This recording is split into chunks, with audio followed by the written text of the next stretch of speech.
नमस्ते, मैं हूँ श्रीमती लक्ष्मी प्रिया बेहरा, आचार्य सरस्वती शिशु विद्या मंदिर पिपली, हिंदी विषय का सहप्रांत विषय प्रमुख। आज 9वीं कक्षा के हिंदी कालांश को सबको स्वागत करती हूँ। आज हम पढ़ेंगे व्याकरण क्यों विषय का द्वितीय कालांश। बच्चे, जो घर पाठ दिया गया था, मुझे लगता है तुम सब लिखे होगे। घर पाठ का उत्तर भी दिया गया है, इसे भी ज़रूर लिखे होगे। बच्चे, हम पढ़े थे हिंदी की ध्वनियाँ और वर्णमाला। स्वर वर्ण कितने हैं? 11 हैं। ये कौन कौन होते हैं? अ, आ, ई, उ, ऊ, री, ए, ओ, औ। व्यंजन वर्ण क वर्ग क ख ग घ ङ, च वर्ग च छ ज झ ञ, ट वर्ग ट ठ ड ढ ण, त वर्ग त थ द ध न, प वर्ग प फ ब भ म। इसी तरह व्यंजन वर्ण ये है वर्गीय व्यंजन। अभी देखेंगे अंतस्थ व्यंजन वर्ण कौन कौन है। य, र, ल, व, ये है अंतस्थ व्यंजन वर्ण। ऊष्म व्यंजन वर्ण कौन कौन होते हैं? स, स, स, ये 4 ऊष्म व्यंजन वर्ण। मिश्र व्यंजन कौन कौन होते हैं? क्ष, त्र, ज्ञ, स्र, ये मिश्र व्यंजन हैं। आज हम पढ़ेंगे अयोगवाह। अयोगवाह कौन कौन हैं? अनुस्वर, विसर्ग, ये दोनों अयोगवाह हैं, क्योंकि अनुस्वर और विसर्ग स्वर या व्यंजन नहीं हैं, फिर भी उनके साथ आते हैं। इनके अतिरिक्त चंद्रबिंदु, इसका भी स्वरों के साथ प्रयोग होता है। सिर्फ स्वरों के साथ चंद्रबिंदु प्रयोग होता है, जैसे आ, ई, ऊ, ए। इसी तरह सभी व्यंजन अलग रूप में साधारणतः आधा उच्चारित हो पाते हैं। पूर्ण रूप से उच्चारित होने के लिए इनके साथ अ मिलाना पड़ता है। जैसे क वर्ण, ये कैसे बनाया हुआ है? के साथ अ मिलकर क हुआ है। आधा रूप क हलंत लगाकर दिखाया जाता है। अरबी, फारसी, तुर्की से आगत शब्दों में क, ख, ग ध्वनियाँ उच्चारित होती हैं।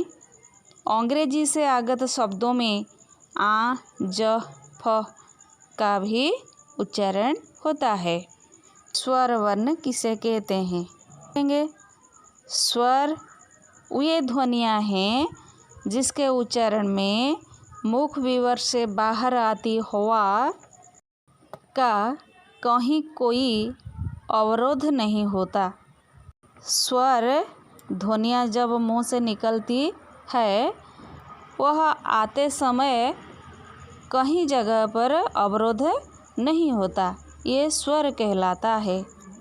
इसी तरह व्यंजन किसे कहते हैं?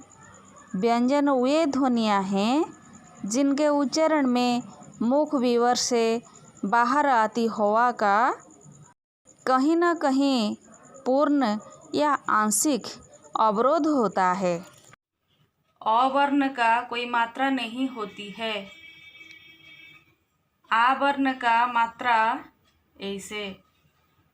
ई वर्ण का मात्रा ऐसे। बड़ी ई वर्ण का मात्रा ऐसे। ऊ, छोटी ऊ की मात्रा ऐसे। बड़ी ऊ की मात्रा ऐसे नीचे दिया जाता है। री की मात्रा ऐसी है। ए की मात्रा ऐसे है। ओई इसकी मात्रा ऐसी है। ओ इसकी मात्रा ऐसे है। औ इसकी मात्रा ऐसे है। अनुस्वार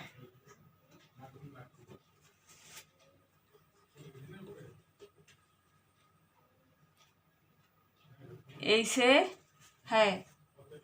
विसर्ग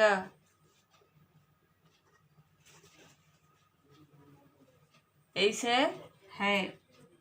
चंद्र बिंदु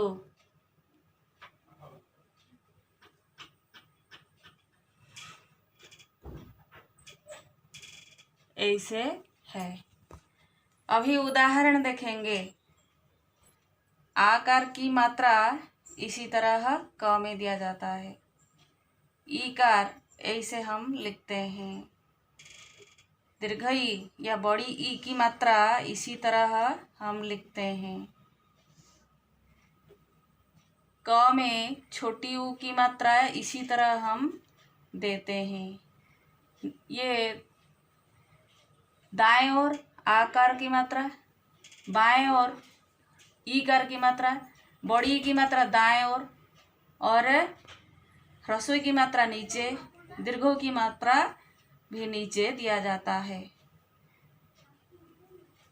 री की मात्रा नीचे दिया जाता है। एकार की मात्रा शिरोरेखा के ऊपर, यह है अक्षर, इसके ऊपर है शिरोरेखा। इस शिरोरेखा के ऊपर ही एकार दिया जाता है। ओकार की मात्रा इसी तरह शिरोरेखा के ऊपर ही दिया जाता है।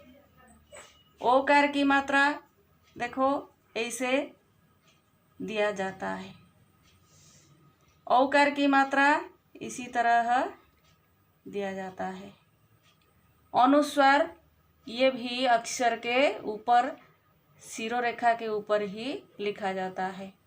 विसर्ग मात्रा ये भी दाएं ओर इसी तरह लिखा जाता है। चंद्र बिंदु शिरोरेखा के ऊपर ही दिया जाता है। अभी देखेंगे र के साथ कैसे छोटी ऊ और बड़ी ऊ हम लिखते हैं। र इसके साथ हम लिखेंगे छोटी ऊ। छोटी ऊ की मात्रा हम कैसे योग करेंगे। ये र, इसमें छोटी ऊ हम ऐसे लिखेंगे और यह है र, इसके साथ बड़ी ऊ ऐसे लिखेंगे। छोटी ऊ लिखने का रूप ऐसे है, बड़ी ऊ लिखने का रूप ऐसे है। र में ऐसे लिखा जाता है। कुछ वर्णों के दो दो रूप होते हैं। यहाँ ध्यान देना है कि कुछ वर्ण और अंक दो दो रूपों में लिखे जाते हैं। कुछ के रूप सर्वमान्य हैं, इन्हें मानक रूप कहते हैं। कुछ रूप ऐसे प्रचलित हैं, उनको मानकेतर रूप कहते हैं। सबको मानक रूपों का ही प्रयोग करना चाहिए।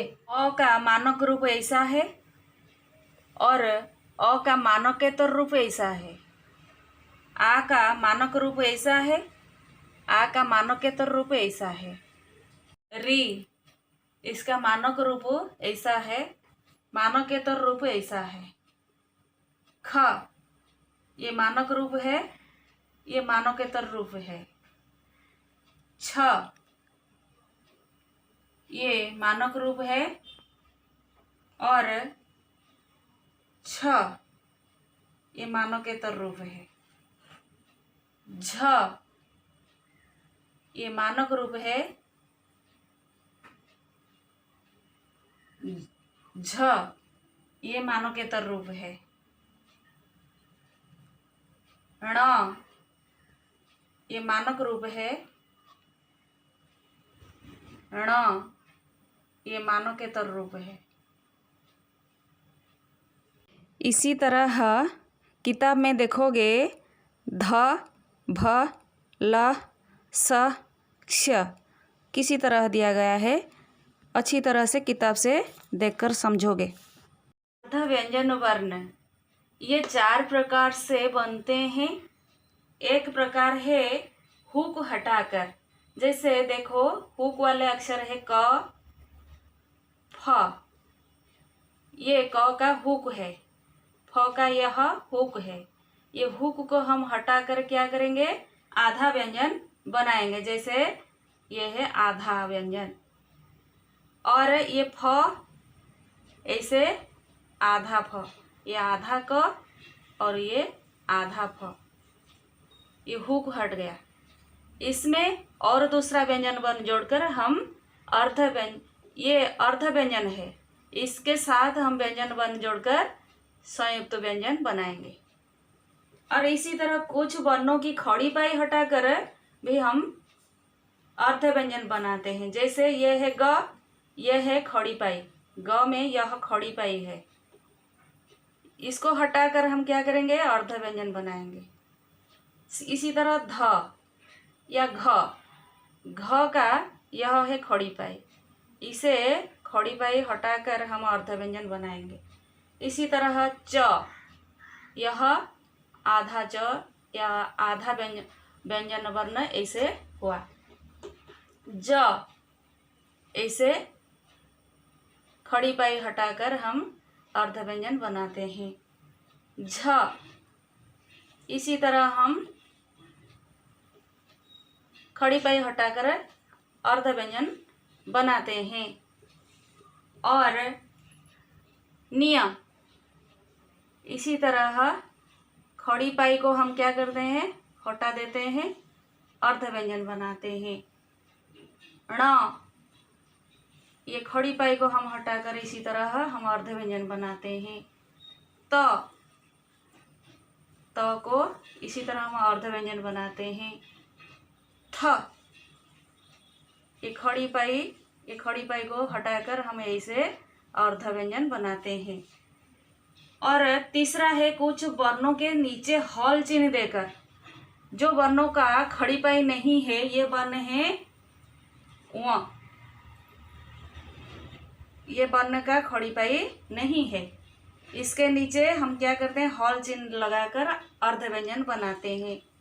इसी तरह छ, इसमें भी खड़ी पाई नहीं है, इसे हॉल चिन्ह लगाकर हम अर्ध व्यंजन बनाते हैं। और ठ इसमें भी नहीं है, खड़ी पाई नहीं है, ये ठ के नीचे हम हॉल चिन्ह लगाकर अर्ध व्यंजन बनाते हैं। और ये जो खड़ी पाई अक्षर को भी, ये खड़ी पाई अक्षर है, इसके नीचे भी हम हॉल चिन्ह लगाकर इसे अर्ध व्यंजन बना सकते हैं। दोनों प्रकार के बना सकते हैं, खड़ी पाई हटाकर और खड़ी पाई लगाकर ऐसे हॉल चिन्ह देकर भी अर्ध व्यंजन बना सकते हैं। और चौथा रूप है र का प्रयोग। देखो क में हम ऐसे रेखा नीचे देते हैं, क्र, फ में ऐसे देते हैं, फ्र, प में ऐसे देते हैं, प्र। और ये ऊपर में भी दिया जाता है अर्क, जैसे क में ऊपर में रेफ, इसे कहते हैं रेफ। ये है र फला, ये है रेफ। और दूसरा रूप है ऐसे, जिसका पाई नहीं है, जो अक्षर का पाई नहीं है, इसके नीचे ऐसे दिया जाता है, जैसे ड, ट, ठ। इसी तरह हम नीचे र फला देते हैं। कक्षा कार्यों को अच्छी तरह पढ़ना, समझना और गृह कार्य को करके रखना।